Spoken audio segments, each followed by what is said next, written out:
Okay, everybody, welcome to another episode of Gym Life Podcast.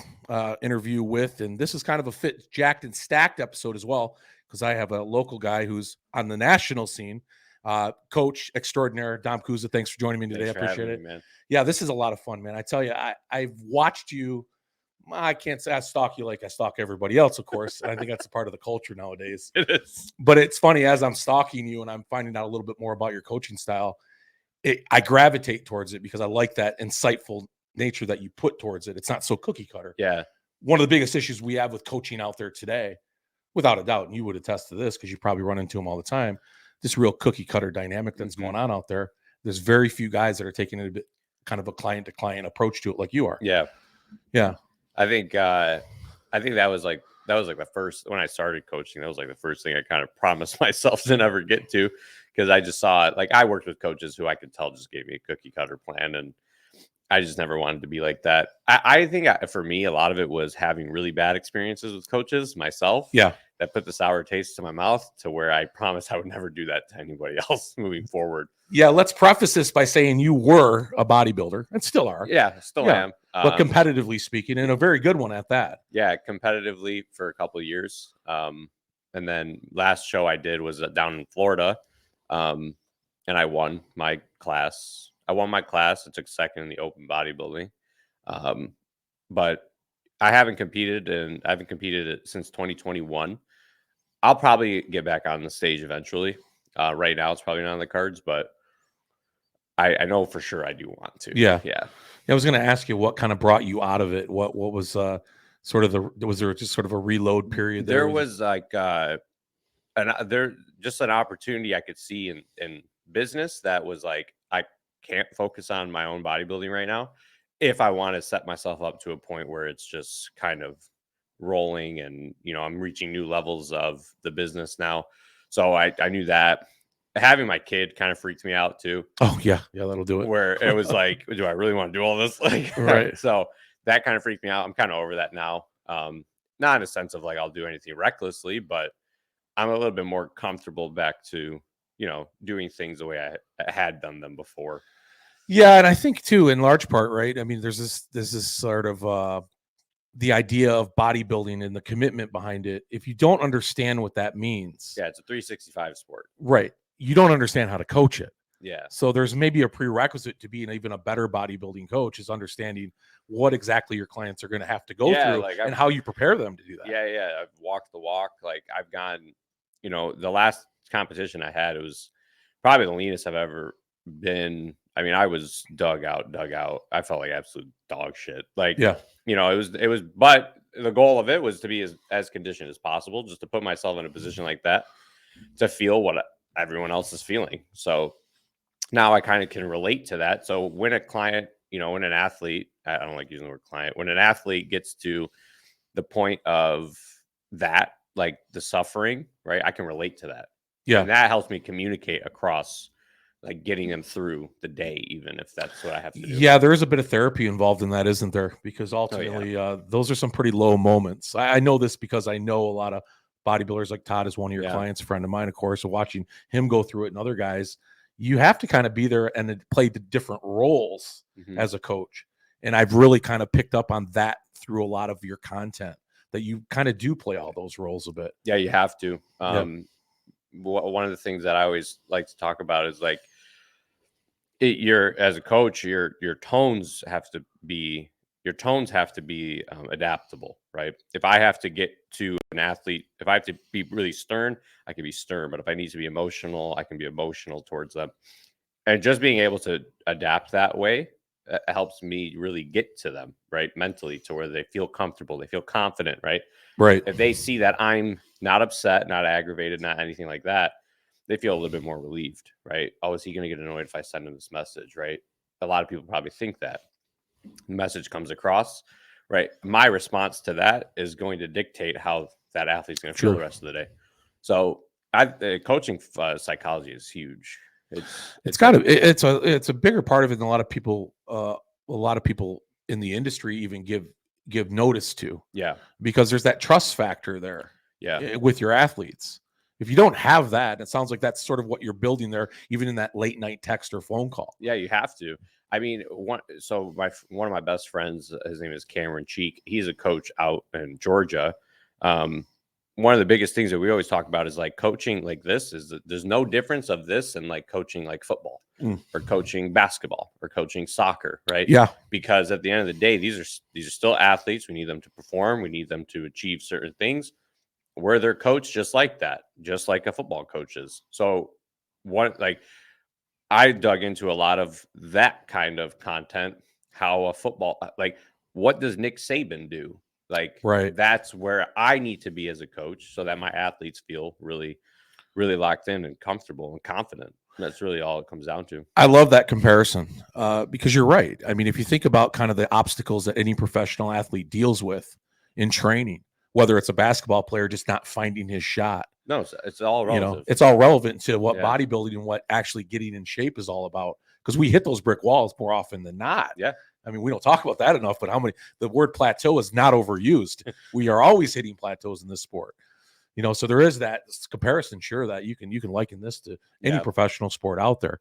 I think another thing that's kind of taken coaching to a new level and kind of where you're at now at that level of coaching compared to others. And I'm going to make that statement 30 times during the show today because it is true. It is true. That. Yeah. I wouldn't have you on any other way, because I told you in the beginning that having people on to represent on this show, although we're not Joe Rogan here, it's important for me to have those that represent their community, and your community is coaching and at a very high level. But coaching isn't prep anymore. And I think I'm a little long in the tooth. I've been around a while. And back 15, 20 years ago, it seemed that coaching was always kind of in more of a microcosm of the year, or kind of just that block, right? That 12-week, that 14-week, that 16-week block. And when we got coaches, or when people that I knew who were in bodybuilding, because I'm a strongman, obviously, I don't diet very well. But in any case, I know myself. That's important too. I'm sure we'll talk about that. Nowadays, we're not talking about prep anymore. We don't even really use that word. Yeah. And I'm glad we don't, right? Because it's lifestyle. It's not prep. Yeah, I don't if I get like an inquiry or something, I'm 20 weeks out from my show, I usually follow that up with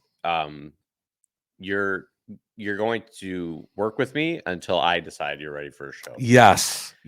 Because that's something that I don't really do anymore. I don't really take clients. I don't take athletes on anymore that are like, oh, I have a show that I want to do in 16 weeks. It ain't going to work like that. Right. You're not going to be fixated to a time frame to where you're just going to give me 100%, because you're not going to come in super great that way. That's honesty in coaching. I mean, it's not a money grab at that point. Yeah. Right. Well, and not even just that. Like, some people might say, oh, he has a lot of clients, like he makes money, so it doesn't really matter anymore. But it does, because I mean, I'm on a spectrum where like I just want to win. Right. And if I take somebody on and wants to rush a show, are we going to win? Right. Yeah. I have to look at it like that and give that honest opinion. Are you going to be able to win this overall? Right. Because if you're stepping on stage in Michigan with me, you should just be winning an overall. Right. Gotcha. That's kind of my mindset. Yeah. Yeah. Nothing wrong with that. Because I need them to do that, to go to nationals, to do well at nationals. Right. We see a lot of people get nationally qualified, go to nationals, and get stomped on. I don't want that for these people. I want them to get to the next level. So I need to make sure that if you actually could do that in 20 weeks, right? If not, maybe we're prepping in 40 Right. years. So time is irrelevant. Irrelevant. Listen, this is what I'm going to do for you. Yeah. Let me tell you how long that's going to take. Yeah. Now, are we on the same page? Because there's an honesty with you as well as them being honest with themselves. And if they can't hear that, and we know a lot of people don't like to hear that. No, they don't. I mean, how often or not do you just get that? Okay, thanks. I get a lot of just no replies. Yeah, right. It's not what I wanted to hear. Thank you. They just don't respond back. Yeah. So, but it's fine. We wouldn't have fit well anyways. No, and that's kind of how the first step, or the first sort of test of that sort of relationship that you're trying to build comes off right there. Is like, this is what I'm saying to you. Now, can you accept this? Because it's an ego-driven sport. We know this. Yep. I look great. I'm ready to become pro next year. Yeah. Todd and I had this conversation last week. It's crazy, but it's true. Very, very true. I mean, and it's kind of the culture that we're a part of now, unfortunately, because we're always sort of now this instant famous, instant everything, obviously referring to social media. Yeah, it's instant gratification now. Do you see that? I mean, you've been coaching a while and been in the game a bit. is it becoming more and more difficult then to find those right clients? Because just like they're trying to find the right coach, you're not taking everybody on either. No. Yeah. I wouldn't say it's too, I would say now it's kind of shifted to where when people reach out to me, it's not because they just want to work with a coach. It's because they specifically want to work with me. So they are way more receptive of my feedback and of my critique, right? Because a lot of them will ask things like, do you think I'd be ready for nationals at the end of the year? Right. I'll look, be honest, and be like, maybe, possibly, if we spent maybe 20 weeks growing and everything went perfect and, maybe you had a chance. So a lot of people now who reach out to me are reaching out to me for that. It's a nice place to be. For that. So I haven't seen that too much now, but coming up, it was hard to just all the time. It was, oh, well, you didn't say what I wanted you to say, so I'm going to go to the next guy. Yeah. I suppose there's that sort of split between those who are seeking a certain kind of coach and those who are just seeking a coach. Mm-hmm. It almost puts the coach in a real difficult spot, especially if you're a new guy. Especially if you're a new guy, because you need to get a stable of athletes, a portfolio, right? Yeah, right. You need to build a portfolio of transformations, of achievements, right? And that's what gets you higher and better athletes. So, how did you navigate that? Was it strictly you just had some good ones land in your lap? I mean, I'm curious now. I took on a lot of people in the beginning. Yeah, everyone knows that. Sure. I used to go to shows with 7, 8 people in them. Yeah. I think for me, it was more so when I did bring 7 or 8 people, I wasn't winning every single overall, but a couple of them were doing really well. But one thing consistent across the board was they all looked really well conditioned, or they were all in really good shape. Okay. Right? So that was kind of like the stamp of my consistency with conditioning, or my consistency with what my people looked like. So that was a nice way to just get some eyes towards me. But I did take a lot of people, and that was part of the reason why was I needed to get a lot of people on stage just to show that I knew what I was doing, and show that I never let somebody get on stage though if they weren't ready. I've had that conversation way too many times, where they're just not locked in, or where it's like, hey, I just don't think you should do this show, or you're not doing this show. Yeah, right? That's a tough thing to hear, isn't it? I mean, as an athlete, it's a tough thing to hear, but it's appreciated more often than not after the fact. A week after. Yes. Right. In the moment, it sucks, it hurts, it burns. But a week after the show goes on, they feel way better that they didn't get on stage. Yeah. Because ultimately they're going to be pissed off that you put them on stage. Yeah, it's a double-edged sword. Why didn't you tell me? Right. That's Why right. didn't you tell me? So I have to be that honest. I have to be that honest with a lot of people, which I have been. And it's the conversation I don't want to have, but it happens. Yeah, I'm sure it does. But I like your approach though, kind of, and this is important because you're going to have a lot of new coaches that are going to be listening to this podcast. And, I see a lot of big mistakes, glaring mistakes that new coaches make. And I'm not a coach. I'm just a guy that's been lifting a long time and been in the game enough to kind of understand the rights and wrongs of it a little bit, the black and white anyhow. Yeah. And I think one of the biggest things that I see coaches doing today when they're starting off is they're willing to kind of sell their soul to everything. Mm-hmm. So you'll see an ad for a coach, or maybe I say an ad like an Instagram post or Facebook post, coaching, bodybuilding, strongman, powerlifting. I mean, and then there's breakdowns of all those, get in shape, lose 50 pounds. And I'm thinking to myself, that's spreading yourself a little thin, isn't it? Yeah. Is that something that, would you still recommend that to like a new coach coming up, or find your lane, stay in it? It's going to be tough, deal with it, but you'll eventually come out of it. Find your lane, deal with it. Don't try to take on. See, this is the problem when you do that stuff, is all those things, if you try to offer all these different services, they all require different training modalities. Right. And then you're going to start crossing over because you're not understanding what these specifically need. Right.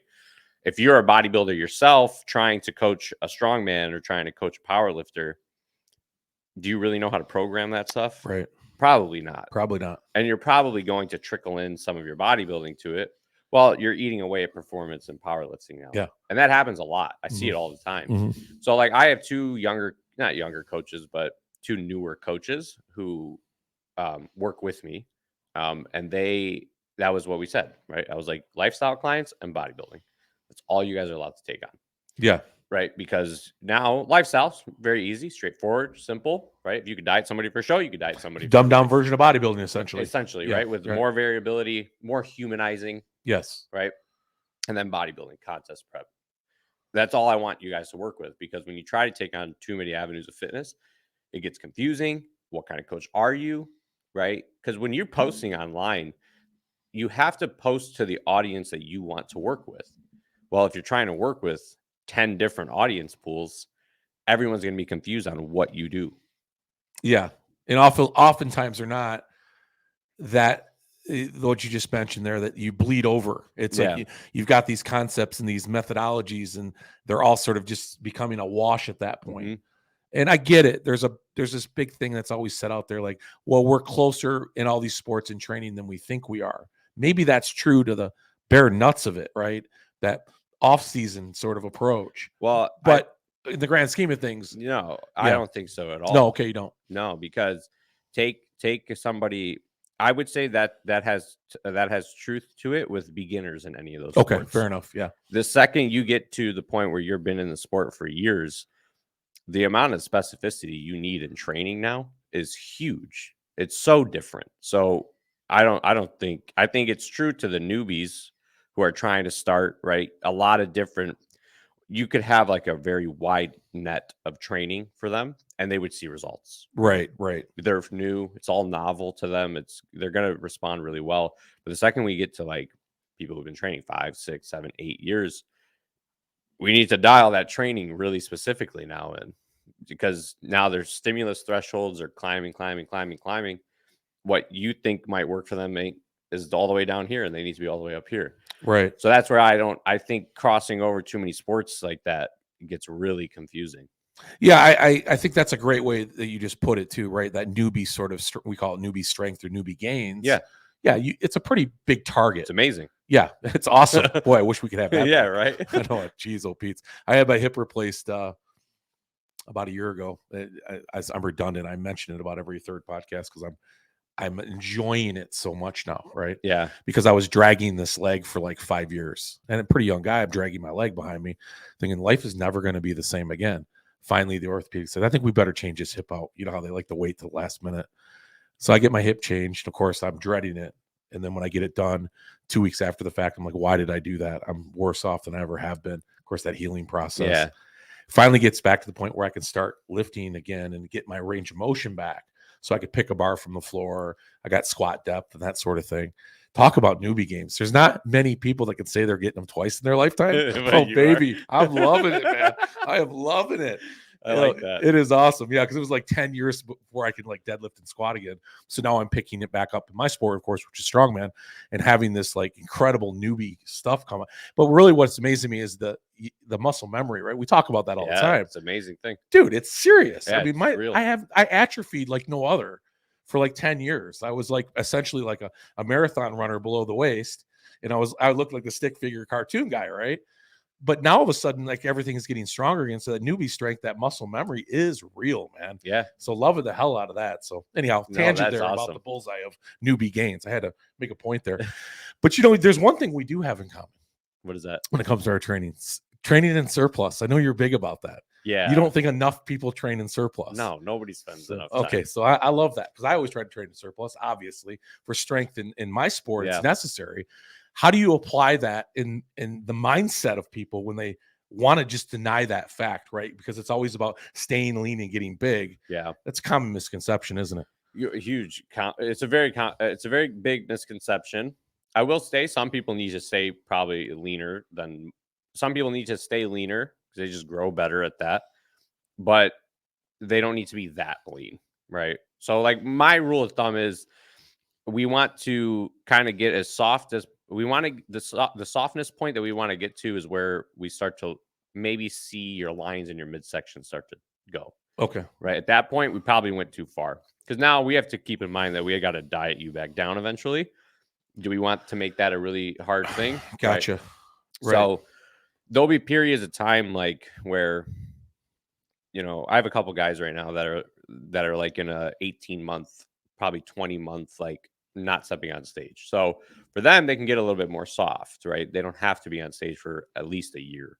So with them, it's going to be like a period of we're going to push your food, push your food, push your food, right? You get pretty soft. We'll do a little cleanup for a couple weeks, get you back to like a presentable look, and then start pushing again, right? So, and what I think a big thing people are scared of is just getting soft and getting fat, right? Right. Certainly in bodybuilding. Our Yes, definition absolutely. of fat, right? Yeah. And but I always try to preface it with like, yes, I understand it's not going to be that, but our progress right now during this time isn't focused on the mirror, it's focused on your training, right? So I try to get people to shift where they're looking at for progress. Right. Pay attention to your logbook, pay attention to your training, pay attention to, how you feel in the gym, because right now we're focusing on your performance, we're not focusing on what you look like in the mirror, right? And then a lot of people will be like, well, I feel like I haven't grown, right? Well, it's harder to see if you've grown when you're soft. Absolutely. So as again, why I say you don't need to focus on the mirror. Progress right now is not mirror focused, it's performance focused. And a lot of people are more receptive of that now, but I think newcomers, people coming up in the sport, don't do it enough, and they wonder why they don't change. Yeah. I think competing year to year is really dumb. Mm. Especially unless you're like knocking at the door, right? If you're somebody you're in the top 5 at nationals every single time, you're right there. Do you need a year off? Probably not. Right. Most of you probably do. Yeah. Right? At least a year off. I didn't compete for almost 3 years between my shows. Yeah, I noticed that's a bit of your style. And that wasn't because of like anything. It was because I knew I needed to make a bunch of improvements that I couldn't have done in a year or two. I knew it needed longer time than that. So I like that. I like the long off seasons that are years long, not just a year. What I'm getting kind of from that a little bit is a couple points. If you're coaching, then a lot of times during that surplus and during sort of that the timelines, right? It becomes a math equation because you don't want to overspill, because then you are going to lose something when you're going into a prep. Mm-hmm. And then the second thing is that maybe I'm wrong, but did I sense a little mini blocks in there that you do during the year? Yeah, it's periodization. Everything's periodization. Your periodization. Periodization. Yeah. Sorry. How often does that take place in a normal year? I go for somebody? more off feel. Okay. So like signs of insulin resistance, for example. Hey, Dom, my pumps are starting to fade, right? But I'm eating 5,000 calories, right? Okay, well, if your pumps are starting to fade, you're eating all this food, you're probably getting insulin resistant. Oh, okay. Right. Yeah. Now it's probably time to clean you up, right? Your performance is starting to tank as your food starts going up. It's time to shift gears, because at that point, this food's not doing it's not doing us any good. Yeah. Right. You're getting to the point where now it's just hurting you more than it's helping you. So that would be a time to do that. And that's applicable. Honestly, I love hearing this because it really is applicable to any, even strength sports. That's huge. That insulin resistance. Mm-hmm. I coach 2 powerlifters. Yeah. That I've been coaching them for a while, and that's how we approach their food. Right. I always have them update me. I don't do their training, but I always have them update me on their progress of their training. Right. Are your DOMs taking place for days? Right.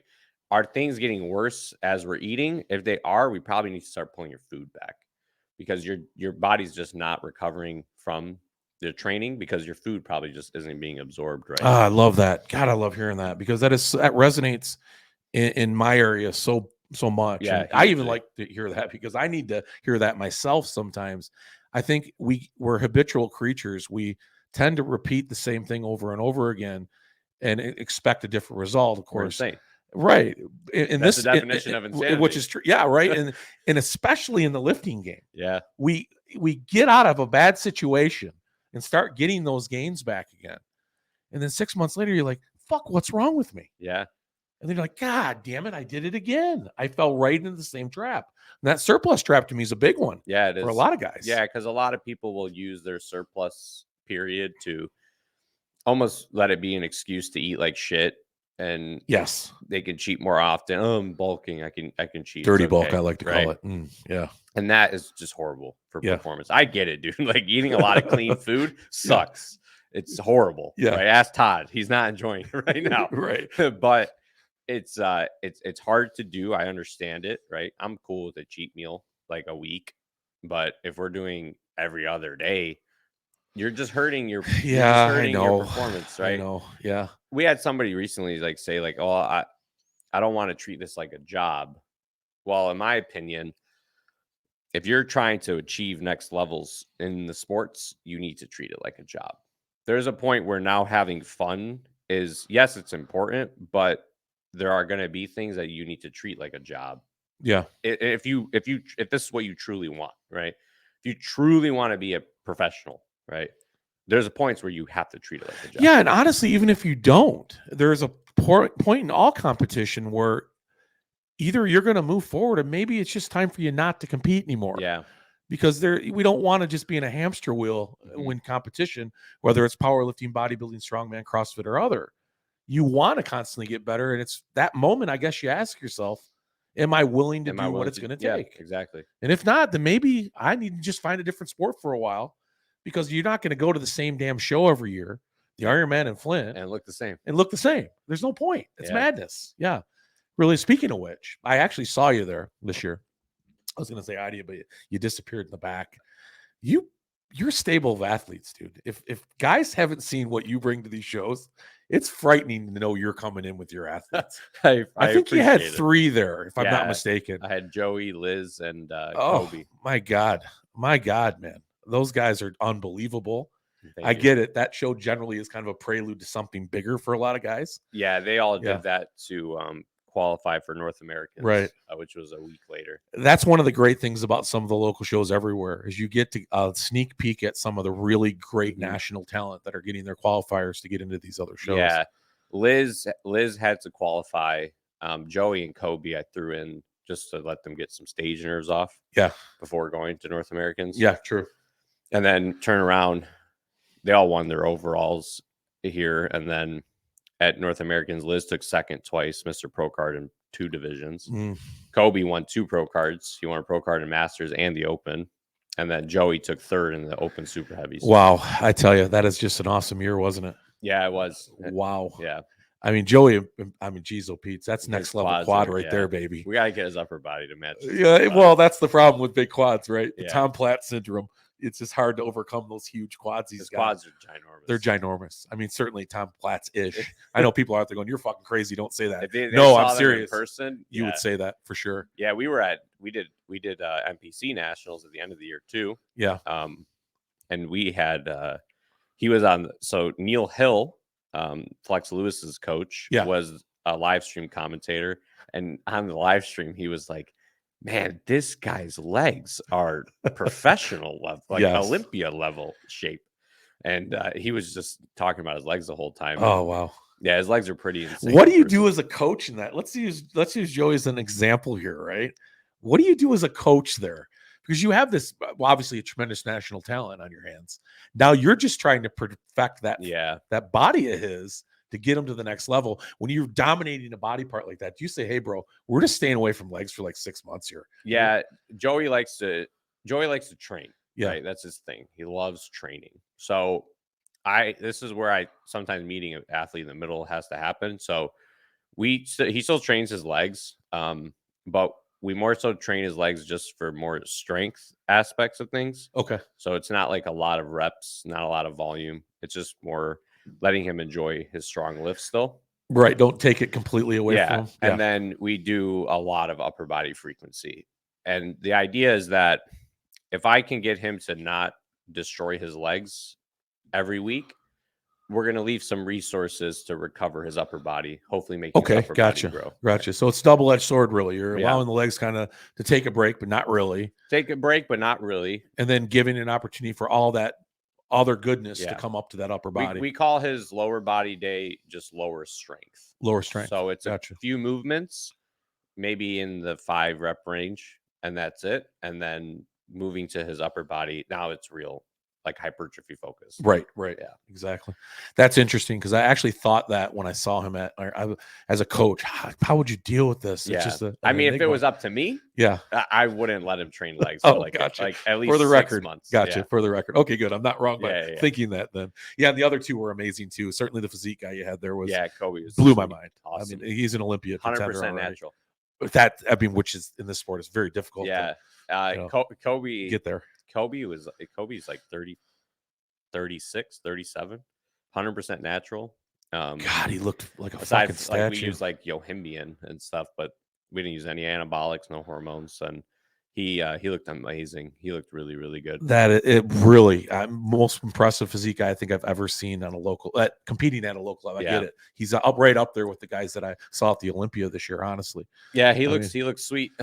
We did North Americans right after that, and then he won both of his classes, which was to win an open as a masters guy is pretty. Oh, cool. it's huge in itself. I think actually that needs to be said more often. See, I didn't even know that. I would have already brought it up on my show. Yeah, he won 2 pro cards that day, and it was pretty cool to see. And then he was like splitting center for the overall too. So wow, it would have been as a natural dude. That's nuts. Well, the guy who won the overall was natural too. God, that's so good to hear. Yeah. You know, I like to hear that. I get that all of our sports have this sort of undertone to it. That's becoming more culturally acceptable. A lot of people don't give it much thought anymore because there's a lot of resources and a lot of information out there now that make it kind of more socially acceptable and understand it a little bit better. And I think we've all come to the idea now too that just because you throw any drug at somebody isn't going to make them great. It's a very, very small part of what this is really all about. We can all attest to that in every one of our sports. But I really love hearing those stories because there are those guys. Yeah, they're outliers. Those freaks, they're outliers, but they're out there. You know, I don't want somebody to hear this and be like, right, it's very achievable because it's an outlier. It's an outlier for sure. Yeah. You know, Kobe has amazing genetics. Yeah. So you know, it's feasible if you have the genetics for it. You know, that's a very, you know, I'm a very realistic person. Well, that I get from you already. Yeah. Certainly with the way you handle your athletes, it's very important. You know, one of the big stigmas of our lifting sports in general of late, it seems, and maybe because there's just a lot of information that's being shared, it's no worse than it ever has been. But unfortunately, now we're just inundated with it daily. So if there's an issue over here with an athlete and drugs or an issue over here, we often hear about it within 3 minutes, not 30 days or a year later. You know, in your opinion, is it becoming worse or is it becoming better? I think it's becoming better. Okay. I think us, like our younger coaches, like we've adopted kind of safer models for like drug use. And do you think that's because information is more shared, right? More shared. Yeah. Right? Okay. There's some really good like leaders in the industry who have showed like a healthier, not healthier, but safer model usage. And I think just getting to absorb some of that has taught us a lot. Yeah. Are you familiar with Broderick Chavez? No. He's a big pharmaceutical like coach. That's a big thing he does. He deals with a lot of strongmen, a lot of powerlifters. Yeah. And he's who introduced me to a lot of stuff. And he has a method of drug use that's safe, like a healthier, a safer approach, right? Lower risk kind of model, a less is better mentality kind of thing. Yeah, or just timing of it. It's like tapering up, seeing how you feel. If you don't feel good, you don't have to go up, right? Right. Things like that. Yeah. Victor Black is another one that has had a lot of good content. Familiar with him. Yep. Exactly. He has the Black model, it's called, which is a very it's designed to be a safer use model. Yeah. So kind of between all the information that's been out there, I've kind of developed what I liked from this, what I liked from that, what I liked from that, right? How can I mesh that all up together now? Yeah, and that's a good point. You know, you're right. Information's more shared, and there should be these coaches now that are being able to take a more adaptable approach to it as an individual, not the whole kitchen sink approach is what probably went on all the 80s and 90s, honestly. You know, that approach obviously had some, we produced some freaks out of that model, but ultimately it led to a lot more disaster than it was worth. I think we see that a lot now in all the lifting sports, of course. You know, that same type of Victor Black methodology, very familiar with him. And I recently had a chance to interview Nathan Payton as well. Oh, okay. Big with the strength guys, World's Strongest Men in particular. And he's a very smart guy that's a lot more into insulin manipulation, which there's a safer approach to that now too, which I think is really kind of the key cog in it all, isn't it? In my opinion, I think the dangers of insulin are user related. Okay, right, exactly. It's a user error. It's not. Yes, that's exactly how he put it as well. It's not the drug. Right. Yeah. Right. Okay. Fair. Yeah. Fair enough. Because I really enjoyed talking to him about it because it was a lot more of that with nutrition based going on. So yes, user error was he was kind of referring to in a roundabout way. That's how I look at insulin usage. And is that in not necessarily identifying any one or specific of your athletes? Is that always a part of an approach with many coaches nowadays? A lot of the coaches I'm friends with, yeah. Okay. Yeah, a lot of us coach. I don't want to say similar, but our roots are pretty similar into how we'll approach certain things, especially drugs now. Yeah. Because a lot of us have taught a lot of each other, right? We conversate a lot. I like a really good group of friends that are coaches. And we always, show what we did with this guy, what we did with this girl, right? And then we kind of can see, well, okay, I haven't tried that. Did you like that? Yeah. We go back and forth. We conversate a lot. I love to hear that. I think in large part because for many, many, many years, bodybuilding was a very reclusive, introverted sort of club where the information was, we're not sharing shit.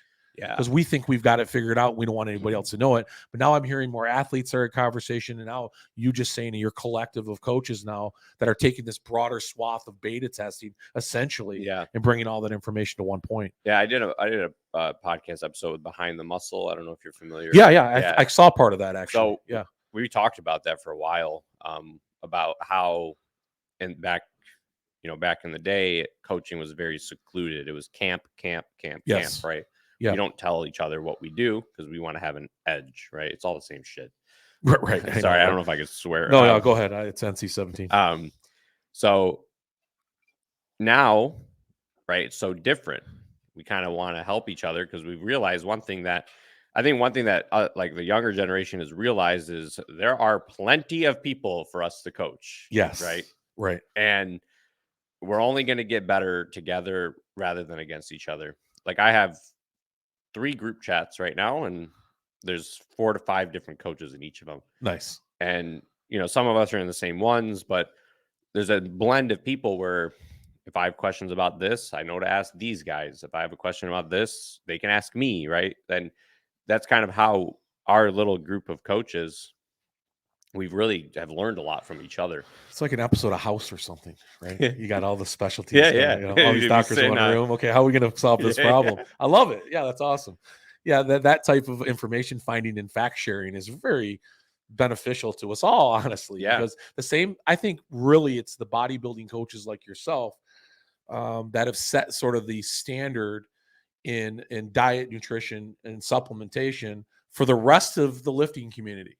And I'll be the first one to say that to all my strongman friends and powerlifting friends out there that I'm a part of that scene. It's really guys at the bodybuilding coaching that have sort of set these standards of where this nutrition supplementation all kind of trickles down to the rest of us. Yeah. Would you agree? I would. Yeah. I think that's knowledge, right? Knowledge is passed from person to person, right? And me teaching or me just showing a coach or an athlete how to do something, right, that has a ripple effect down the road, right? That athlete starts coaching people, maybe they take a couple people, right? What they've learned from me is probably going to be rippled to them, and now that next person, and then that next person. And I think it does have a big trickle effect. And I think something else is there's a commonality between all these different sports that I like to blend into my show because I think we're all just kind of same family members sitting at the same table. Kind of like at Thanksgiving dinner sometimes, I always liken that's the analogy I use.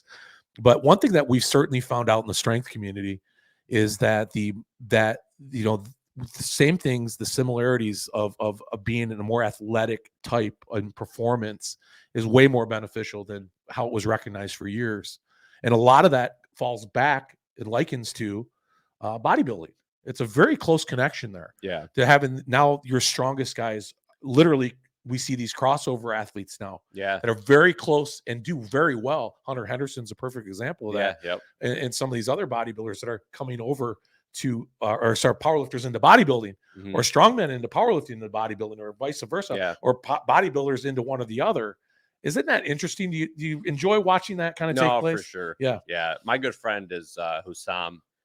Love him. Yeah. I had him on my show last year. So Hussam, bodybuilder. He did, yes. Right. He doesn't want to admit it anymore. We kept telling him, you need to do powerlifting. Yes. And thank God. He went over to powerlifting, and now look at what he does. World class. I think it's really cool. I think it's great. Yeah, I get so much enjoyment out of that. And I encourage a lot of athletes. I get it. There are those that are on a path Yeah. A guy like Todd is on a path. He accomplished his IFBB pro card.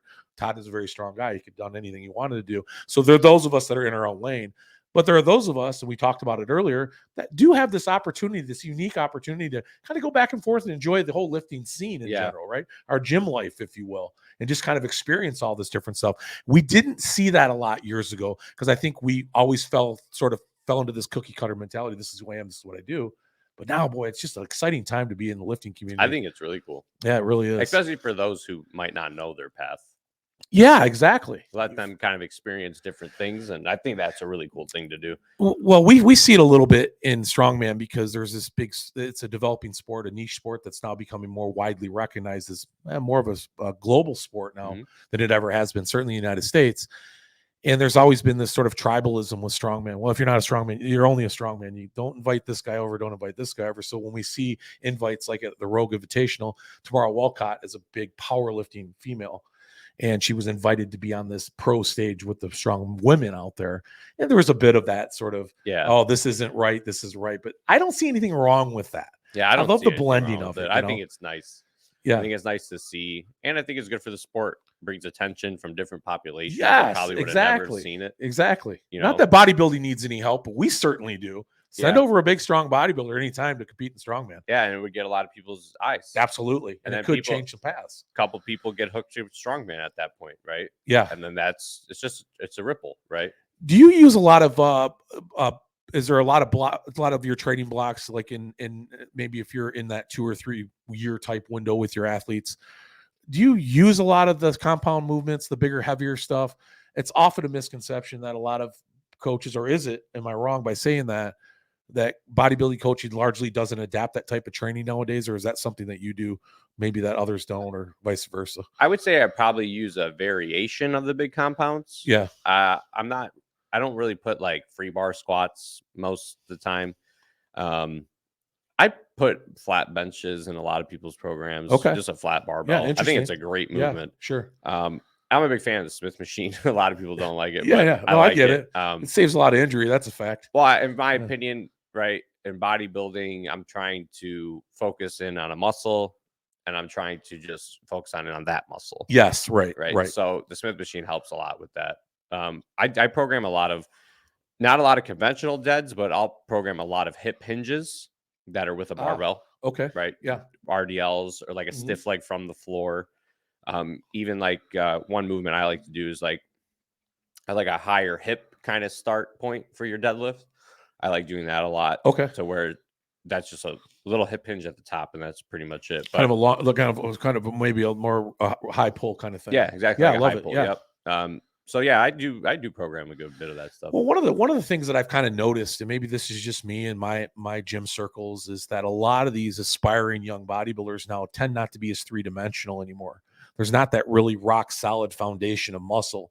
I get it a lot. People go, what do you get your traps so big? How do you get your back so thick? I can pull something from the floor. I pull a lot of heavy weight. Yeah. But I get it that bodybuilding can be more specific and targeted.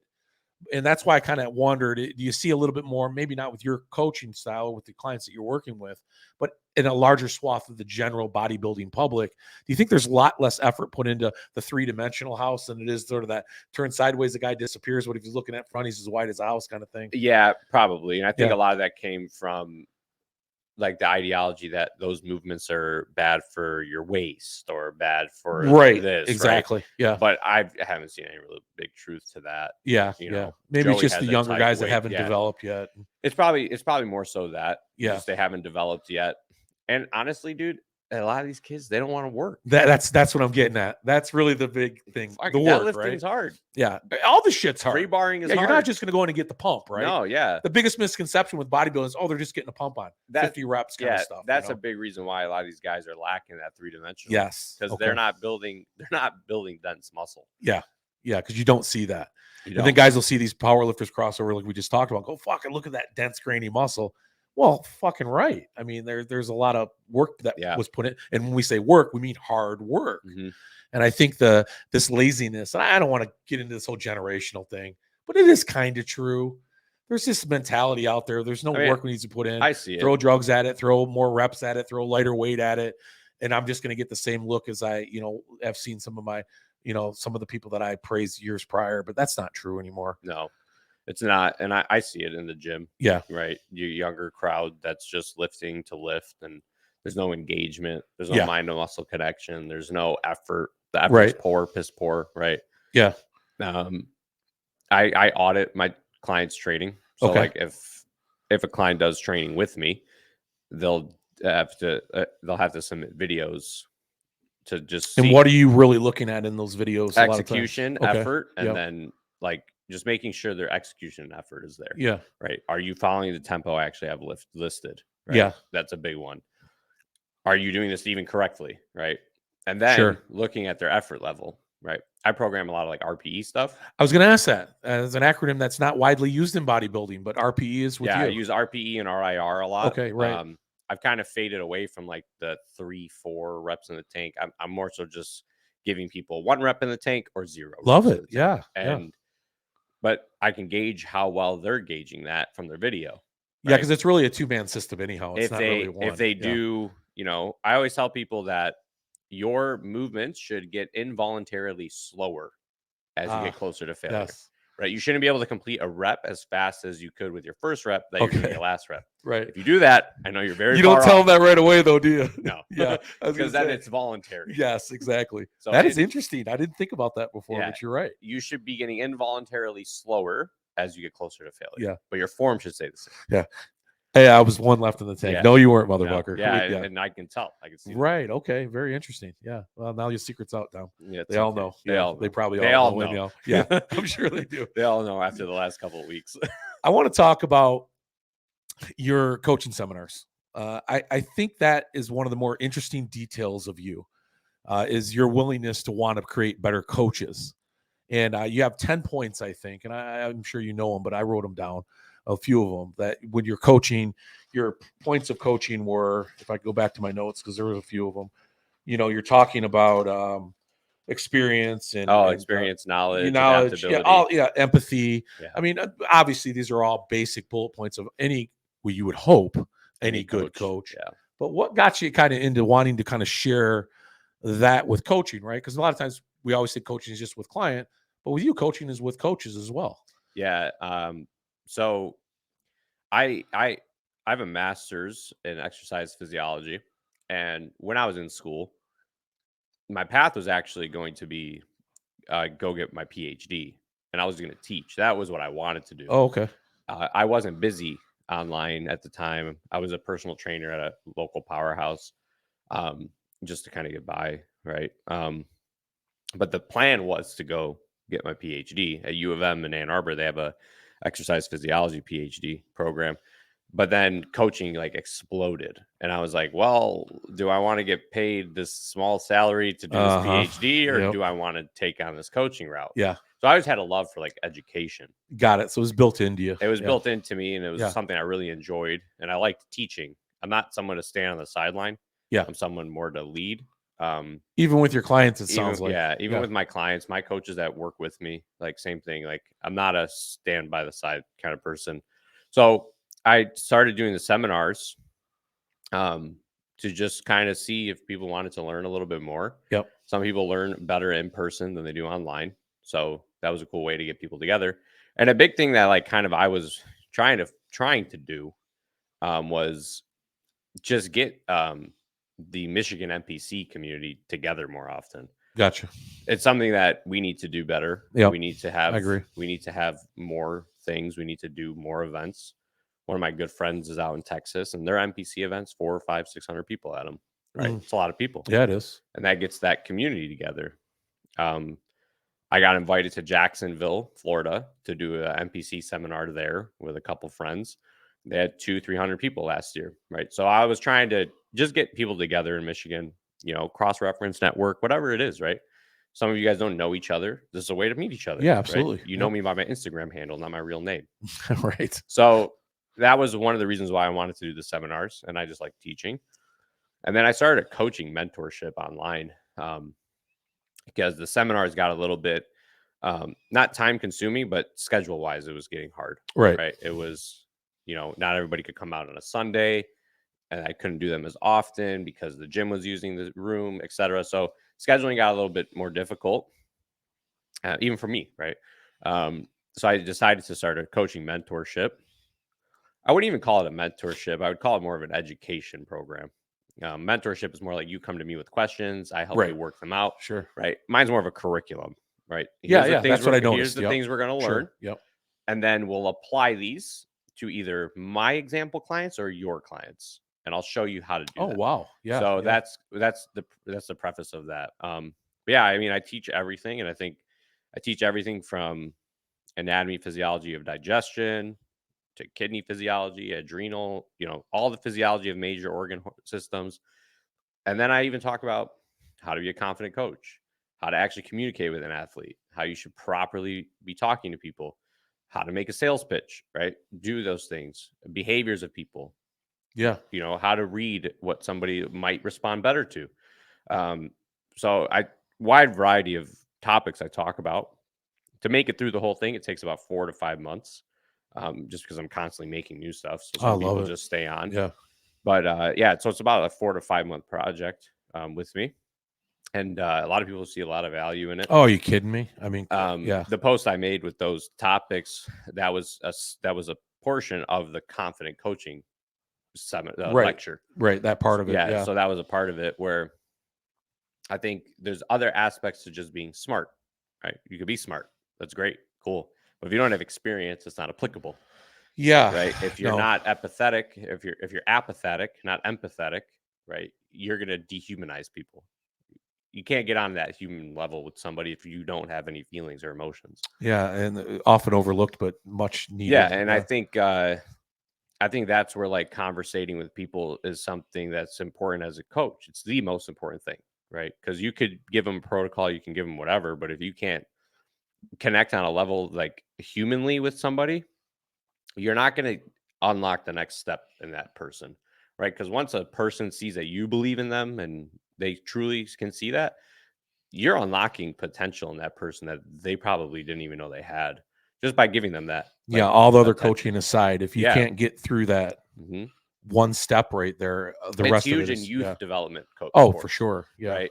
And that's where a lot of this stuff came from, right? Me reading about youth development, younger athlete development, how a coach should conversate with younger athletes, younger and not just in age, but younger in career even. Well, that's right, because it's applicable to your clients now, because this is a new adventure or new path for them. Sure. So I really enjoy doing that. I really enjoy teaching coaches to be better coaches, right? I have a lot of coaches who are like brand new, right? They're just starting off. They want to learn.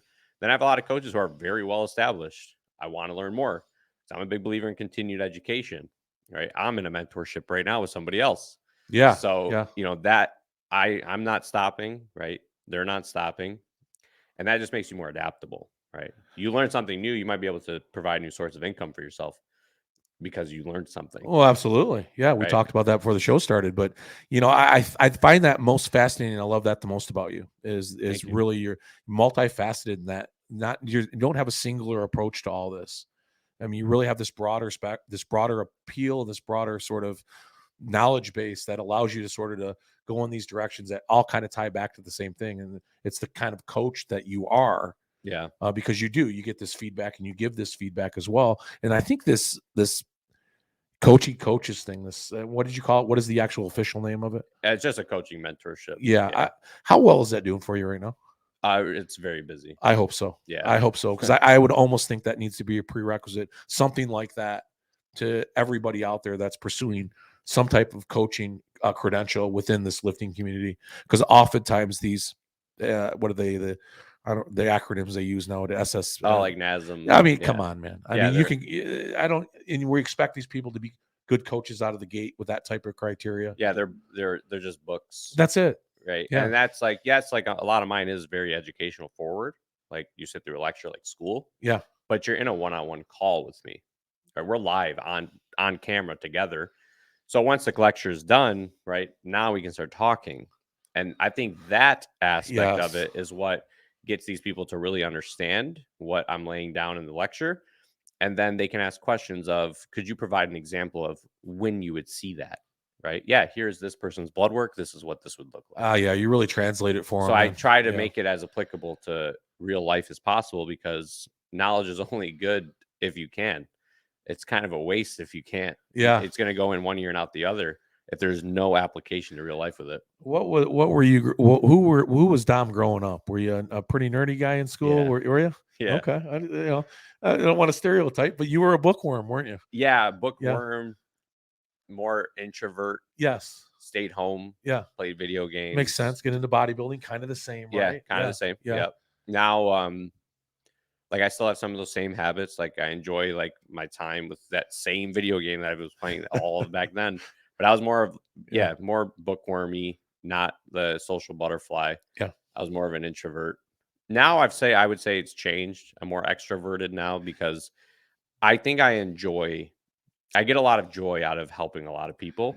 And I like being around a lot of people and doing that. That's why I really liked my seminars. Well, it's an evolution of it for sure. The evolution of you, essentially. Yeah. And it was the natural evolution of it all, because you are that kind of person I get right away that wants to share this knowledge, and you need to be a little bit extroverted to do that. I was giving it away for free.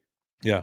And, which I guess you go one way or the other, right? Knowledge should just be free, or so more so now it's more, just paying for the time that that's putting right. into it, Yeah. Yeah. Right. So, but I used to do a lot of it for free or really cheap. And I got reamed by some guys for it. You should be charging this. Why are you doing this? This is crazy. Are you insane? Yeah. But to me, it's like, well, if it helps one person, dude, it might help a lot. Listen, I'm all about philanthropy. I'm that guy too, but we do kind of have to. Yeah, we have to do a little bit. We do, but I can understand why that would upset the industry a little bit, Well, yeah, especially guys who are doing similar things to what I was doing. Yes, right, exactly. Right? It's like, what the fuck are you doing, dude? Yeah, that's right. You're not putting any value behind what I'm doing here. You're giving all the shit away. I get it. There's a balancing act. So there is a balancing act that had to happen. But. Yeah, I think that's awesome. And everybody, and I'll give out all your stuff to make sure everybody knows where to find you and all this, because I think I truly do, man. I'm 100% in your camp. I love everything that you do and everything about you. What about the Olympia this year? I asked Todd this question because this is probably the first time, as we know, a little bit of bodybuilding talk, general bodybuilding talk here. Historically, bodybuilding's always been, it seems, very sort of politically, satirized a bit as far as what's really involved in winning and losing. This may be the first year that I can remember that they probably got it right. Wouldn't you say? Yeah. The top three. Hottie looked amazing. Amazing. Yeah. Derek was unbelievable. I could have honestly seen Derek possibly winning. Could you? Yeah. Okay. I think Derek will win. And that's something. Very quickly. Yeah. Nick has more of the freak show aspect to him. Derek is more aesthetically pleasing. So do you think a guy like Nick could ever win the Olympia? It'll be tough with Derek on stage. Okay. Right. It'll be tough with Derek and Hottie up there still, just because of the aesthetics between them two. But Nick is a freak, dude. Oh, for sure. Nick is amazing. And Nick is just improving, right? He's just getting hard to more believe. Aesthetically pleasing. He is, yeah. He's not just a brick of muscle anymore. That's a testament to Matt, right? Jansen. He does a phenomenal job with all those guys. And I don't know. I think it was amazing. The Arnold's going to be unbelievable too. Now it's getting better, right? Andrew Jack got into it recently. Andrew Jack, Samson Adadu is crazy. Big Rami, Nick. Oh wow, Big Rami joined it too. Then this has happened recently. Yeah. Okay, I mean, dude, you bump up that prize money to $300K. And my argument was not $200K enough. I mean, what the fuck's wrong with these guys? That's a ton of money. Yeah, but I get it. I mean, money talks. And I was out at the Olympia and I was talking to Victor Martinez, and he said to me, I said, "You're going to do the Masters." He looks phenomenal, like he did like 10 years ago. I mean, the guy's just amazing. 50 years old, and he looks crazy good. And he just does this, a little bit of money. That's all. And I get it, because there's a lot of time invested in this stuff, a lot of money invested into it. So I do understand that side of it. But that Olympia is sure, or the Arnold sure is shaping up. Did you see what Bob Ciccarello said about Samson Dadu and Nick Walker? Said if Samson ever dialed in, Nick Walker will never beat him.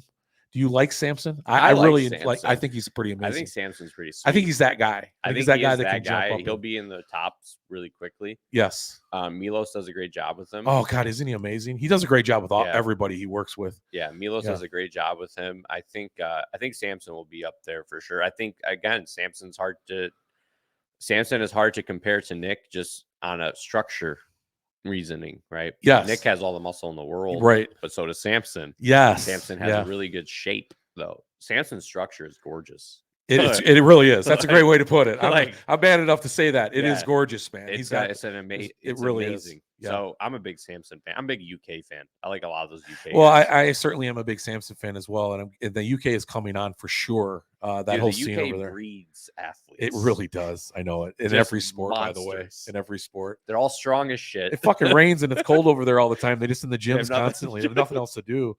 Yeah, does Sean Clarida, should he? I mean, I love the fact that he's in this lineup, but are we really even considering? I him, think though? he'll be in the top Do 5. you really? Yeah. Yeah, I guess by default he would have to be, right? You can't take a champion like that if he dials it in like he did for the Olympia and say, "Where's he at?" Matt now? doesn't miss. Yeah, Sean's going to be amazing. yeah, Sean will be in the top 5. I think so. Okay, and I don't disagree with you. I mean, think Sean that- won the Legion 2 years He ago. did, yeah. And he That was beat a big guys show. Yeah, who absolutely. have been Yeah, up there, right? I mean, he beat Sergio Oliva Jr., which, okay, you can make the argument he's not that relevant anymore. And right. But at the time, yeah, he was at the kind time, of the right? end of that. I Yeah. think Sergio looked amazing when he was Yeah. competing regularly, but Sean won that. Sean looked great. Sean's gotten bigger. Sean's gotten harder. He's awesome, man. I love him. I Yeah, love him to he's death. sweet. He's probably one of the nicest guys in bodybuilding. I met him. For sure. I met him at Legion when we were out for Todd's show. Yeah, right. He was there with Wolfpack, and I got to talk to him for a little bit. Yeah, it's an awesome experience sometimes. And you're probably still, although you're inundated in the sport and you get a chance to bump shoulders with a lot of very impressive and high profile people, are you still kind of No, I still fanboying get it? fanboy. Are you? Yeah. Oh yeah. It's pretty crazy. Isn't It it? is. That's what I It's felt sweet. at the Olympia, man. I just had so much fun talking to those guys. I did meet Chris Minez, though, the promoter of the Legion, by the way. Okay. Yeah. Which I really think it's cool. What a great guy. Did you get a chance to talk to him at all Not while you too were there? much. I know Todd got a chance to. Yeah. Yeah, but I didn't get a chance. That's going to be one of the biggest shows in the country moving They do forward. a good job with Oh, that great show. Yeah. I love what he does with his backdrops and the superhero stuff he does. The expo is great. Yeah, He yeah. does it That's, really it cool. sounds like he's just trying to take over the world. He's out in Yugoslavia doing some pro stuff out there Yeah. now. And how do you ever look at the global picture of bodybuilding and wonder how we're really going to connect that to make that work? I mean, isn't there a bit of a fault line there that kind of prevents a lot of what we're seeing in Europe get over here to allow? I think what would have to happen is you would probably have to start like how they used to, right? Olympia used to travel around. Yes. Right. It wasn't just in one city. That's right. Moving the Olympia around would probably help with that. Maybe doing like a European tour again. Yeah. Like nice, like when remember when like Yeah. those guys would compete like 7-8 shows in a Yeah. row Yeah. Crazy. in Europe. Right. Sure. Right. Yep. That helped a lot too. But I think you would have to move some of these shows around to Europe to get those people there. Because I think a lot of it is like a lot of those people probably just don't want to travel. It's to the expensive. US. We deal with it in other sports as well. Yeah. So it's more of a It's logistical, expensive. promotional You got type visa thing. problems, Yeah. visa issues. And Right. to get that focused into Europe, maybe bring the Olympia to London or Paris. Yeah, Right? Something absolutely. like that. To make it easier and more accessible for those people to travel. As a fan, we'd certainly like to see that. That'd be cool. Because there's another part of these sports, including my sport, that we wish we could get the right people together sometimes. And every time you do see a great show like we do, of course, at the Olympia, and even the Arnold is shaping up to be that, you're always missing those 4 or 5 guys that you just wish You just want to see on stage at the Yeah. same time. Yeah. because there are a lot of those guys out there. Oh, for sure. There's freaks out there. Mhm. You know, And they just can't. They don't have the opportunity to come. no, here. they're third world kind of guys. They just don't have the opportunity to even travel and sponsorship to get where they need to go to compete and to spend that kind of money. That's a year's salary for most of them just to Yeah. get somewhere. So yeah, it's a shame. It'll get better. It's gotten better for sure. I think all of our sports have. Yeah. You know. I'm waiting for the Arabs to do something pretty big. Oh boy, geez, especially after that live golf tour or whatever. And then like just with oxygen and the money out there, and they're taking over a lot of other sports, so they're bringing a lot of sports out there. Yeah, I think we'll see a big bodybuilding show in that southern Middle East area sure. sooner than later. Well, there's camps out there now, right? I mean, Huge these camps. guys travel out there to Yeah. stay for months and months, treated like kings to be. Mhm. Could you imagine? I mean, come on. That's their job. That's their job, man. That's it. Yeah. Eat, train, sleep, relax, maintenance, whatever that sweet. involves, right? Oh, this has been awesome. But listen, man, of course, I'm a huge fan, as I've mentioned many times, as you're I sitting in front of me. appreciate that. Can't wait to see what you bring to 2023. I'm What do we excited. got down the road with your competitors? I mean, it's hard to beat 2022. Yeah, I think we will. You got, yeah? Yeah. You give us a little sneak on that a little bit? I have a couple guys coming up for some local shows, but big shows, USH Championships, end of July. We have a couple guys in there that should be like front runners. And then moving to in between that time, I have a few pros that'll be competing pretty back to back, trying to just qualify for the Olympia. Yeah. And then towards the end of the year, I'll have a nice camp of people for NPC Nationals. And then the guy who won the overall last year, AJ, he won the overall men's physique at NPC Nationals. It's kind of up in the air if we're gonna do his pro debut. If we do, I think he has a really strong shot of being in the Olympia pretty soon.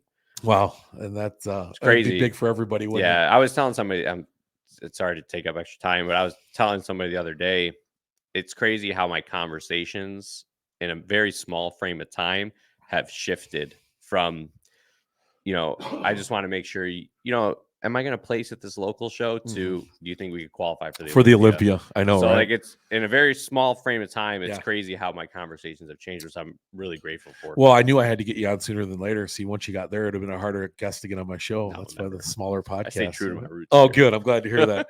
Well, listen, man, thanks again for joining you. me. This has been awesome. Hey, everybody, Dom Kuza, coaching extraordinaire, the next generation for sure. It's going to be fun to see where your career goes. Not only that, you were an amazing bodybuilder as well, Thank bro. you. So to see you get back up on stage is something else I'm looking forward to. We'll talk about that the next time I have you on. I'm here. But let's get it at 2023. Thank you, man. All right, thanks, Dom. Have a good one.